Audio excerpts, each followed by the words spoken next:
काफी रात हो रही थी।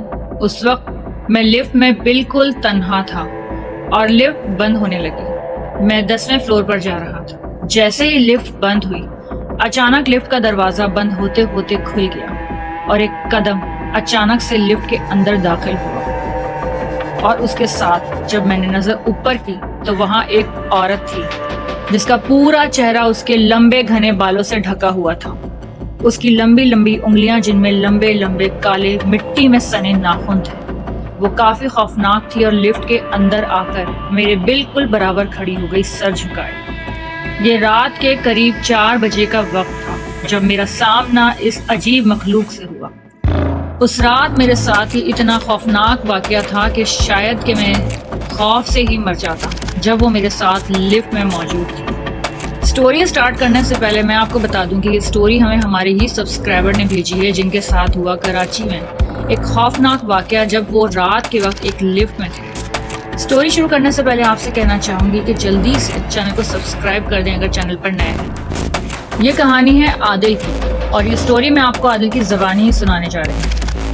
आदिल रहते थे गुजरावाला में और वो अपनी जॉब के सिलसिले में कराची शिफ्ट हुए थे। उनकी पूरी फैमिली थी गुजरावाला में और वो सिर्फ अकेले कराची में। उनकी जॉब एक कॉल सेंटर में थी और उनकी नाइट शिफ्ट हुआ करती थी और वो अक्सर रात को जल्दी आ जाया करते थे, कभी रात के 2 बजे। और जब उन्हें बहुत ज़्यादा लेट होती थी तो वो सुबह फजर के बाद आते थे, लेकिन कभी भी वो रात के इस बीच के पहर में घर नहीं लौटे थे। जैसे 2 बजे के बाद 3 बजे या 4 बजे के वक्त वो कभी नहीं लौटे थे, या 2 बजे या सुबह 6 बजे। उन्होंने कराची में एक अपार्टमेंट बुक कराया था जो कि रेंट पर था और उन्हें इस बिल्डिंग के बारे में ज़्यादा कुछ पता नहीं था। बहरहाल उन्होंने सोचा कि 1 महीने बाद अपनी पूरी फैमिली को मैं कराची बुला लूँ और उन लोगों ने वहाँ पर उस बिल्डिंग में वो अपार्टमेंट ले लिया।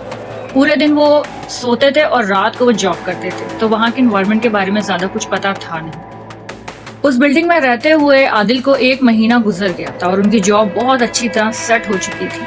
अब उन्होंने सोचा था कि नेक्स्ट मंथ मैं अपनी पूरी फैमिली को यहाँ बुलाऊंगा, लेकिन उससे पहले ही उनके साथ ही इतना खौफनाक वाकया हुआ कि आदिल की जान जाते जाते बची। आदिल बताते हैं, मुझे आज भी याद है वो इमारत बाहर से बिल्कुल आम सी लगती थी, ना वीरान ना पुरानी, और ना ही किसी भी तरह से उसके बारे में कोई गलत बात थी। बस उस बिल्डिंग में कुछ ही अपार्टमेंट्स थे जहाँ हर रोज़ लोग आते जाते थे, हंसते बोलते थे और लिफ्ट इस्तेमाल करते थे, और ऐसी कोई भी चीज़ ज़ाहिर नहीं हुई थी जिससे मुझे कोई खौफ महसूस हो। उस वक्त मुझे पता नहीं था कि आज रात मेरे साथ क्या होने वाला है। मैं उस वक्त अपनी जॉब से ज़रा जल्दी ही आ गया था, यानी 2 बजे के बाद मेरा आना हुआ तकरीबन रात के 4:30 बजे। रात का वक्त था और काफ़ी गहरी रात थी, चारों तरफ खामोशी फैली हुई थी और बारिश भी हो रही थी। रिसेप्शन पर कोई भी नहीं था बिल्डिंग के और मैं कॉरिडोर से गुजरता हुआ आखिरी कोने पर चला गया जहाँ पर वो लिफ्ट थी। मैंने बटन दबाया, लिफ्ट नीचे आई और दरवाज़ा खुला, और इस लम्हे मुझे एक अजीब सा एहसास हुआ जैसे कोई लिफ्ट के अंदर से मुझे घूर रहा है। लिफ्ट बिल्कुल खाली थी, लेकिन फिर भी पता नहीं क्यों ऐसा महसूस हो रहा था। मैंने इस चीज़ को अवॉइड किया। मैं लिफ्ट में चला गया। पहली मंजिल आई, फिर दूसरी और फिर तीसरी। लिफ्ट ऊपर जा रही थी। खामोशी इतनी गहरी थी कि मुझे अंदर ही अपनी सांसों की आवाज़ तक महसूस हो रही थी, अपने दिल के धड़कने की आवाज़ तक महसूस हो रही थी। अचानक लिफ्ट 4थी मंजिल पर रुक गई। मैं चौंक गया। मैंने तो 4थे फ्लोर का बटन दबाया ही नहीं था। दरवाज़ा आहिस्ता आहिस्ता खुला और वो पहली बार मेरे सामने आई। उसने अचानक ही लिफ्ट में अपना कदम रखा। वो लिफ्ट के बिल्कुल बाहर खड़ी थी और तेजी से अंदर आ गई। उसने सफ़ेद लिबास पहना हुआ था, बाल इतने लंबे और बिखरे हुए चेहरे पर पड़े हुए थे। उसका सर झुका हुआ था, चेहरा तो बिल्कुल भी नजर नहीं आ रहा था। इसने कुछ नहीं कहा। मैं उसको देखकर काफ़ी शॉक था क्योंकि उसकी अपीयरेंस बहुत ही खौफनाक थी। उसने कदम बढ़ाया और फौरन ही लिफ्ट में दाखिल हो गई। मेरे जिस्म में जैसे सर्द लहर दौड़ गई। लिफ्ट खुद ब खुद चल पड़ी, जबकि इस बार तो कोई बटन भी नहीं दबाया था। उसके अंदर आने के फौरन बाद ही लिफ्ट चल पड़ी। मैंने इसकी तरफ देखने की हिम्मत ही नहीं की। मैं बिल्कुल सामने देख रहा था और वो बिल्कुल मेरे बराबर खड़ी थी, लेकिन इसका चेहरा अभी भी झुका हुआ था और बिल्कुल खामोशी थी। मैंने हिम्मत करके पूछा कि कौन से फ्लोर पर जाना है आपको, लेकिन कोई जवाब नहीं आया। लिफ्ट अचानक झटके से रुक गई। लाइट्स हल्की हल्की टिमटिमाने लगी। لفٹ میں جہاں میں کھڑا تھا میرے بالکل سامنے ایک مرر لگا ہوا تھا، اور اسی مرر میں نے کچھ ایسا دیکھا جس سے میری روح کانپ گئی۔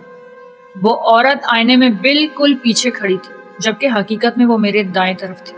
میں نے تیزی سے پیچھے مڑ کر دیکھا تو پیچھے کوئی نہیں تھا، لیکن آئینے میں اب مجھے اس کا فیس دکھ رہا تھا، بالکل کلیئر، جو کہ ایک انسان کی روح نکال دینے کے لیے کافی تھا۔ اتنا خوفناک۔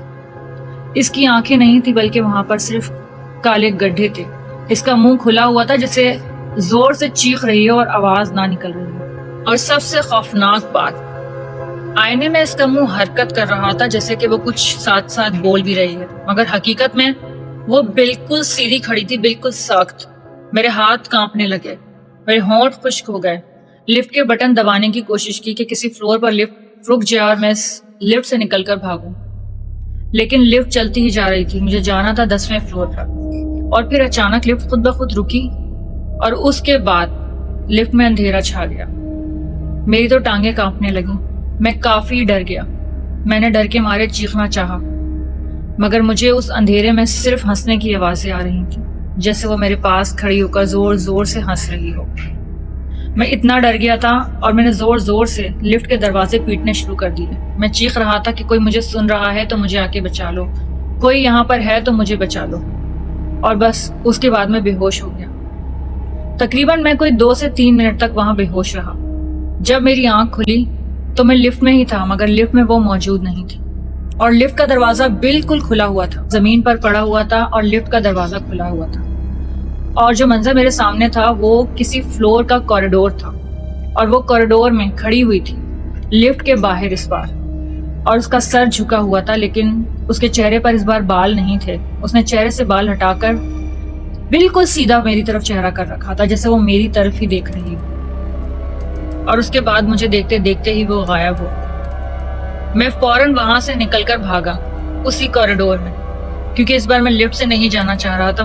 میں نکل کر بھاگا چیختا چلاتا ہوں، تو وہاں پر واچ مین آ گیا اور اس نے مجھے پوچھا آ کر کے ہوا کیا ہے۔ میں نے اس کو ساری بات بتائی تو اس نے مجھے بولا ٹھیک ہے تم ادھر میرے پاس آؤ۔ اس نے مجھے تسلی دی جب تک میری طبیعت نارمل نہیں ہو گئی، اور پھر اس نے مجھے کہا کہ اس عورت کے بارے میں کئی لوگوں نے کمپلین کی ہے کہ یہ آدھی رات کو 3 بجے سے لے کے 5 بجے کے بیچ میں اکثر لوگوں کو لفٹ میں نظر آتی ہے، اور اس ٹائم پر کوئی بھی اس بلڈنگ کے لفٹ یوز نہیں کرتا ہے، سب احتیاط کرتے ہیں، اور رات کو یا تو 2 بجے ہی لوگ اپنے کام نپٹا لیتے ہیں، یا پھر انہیں اگر کہیں ایمرجنسی جانا ہوتا ہے تو صبح 6 بجے کے بعد، لیکن اس 3 سے 5 کے بیچ وہ لوگ کبھی بھی اس لفٹ کا یوز نہیں کرتے۔ تم بھی احتیاط کرنا۔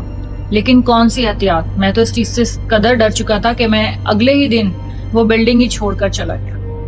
خیر اس بات کو کافی وقت گزر گیا۔ اب جب بھی میں کہیں کسی مال میں، کسی بینک میں یا کہیں پر بھی لفٹ یوز کرتا ہوں نا، تو مجھے نہ جانے کیوں ایسا لگتا ہے کہ لفٹ اب کھلے گی اور وہی عورت اس لفٹ میں قدم رکھے گی۔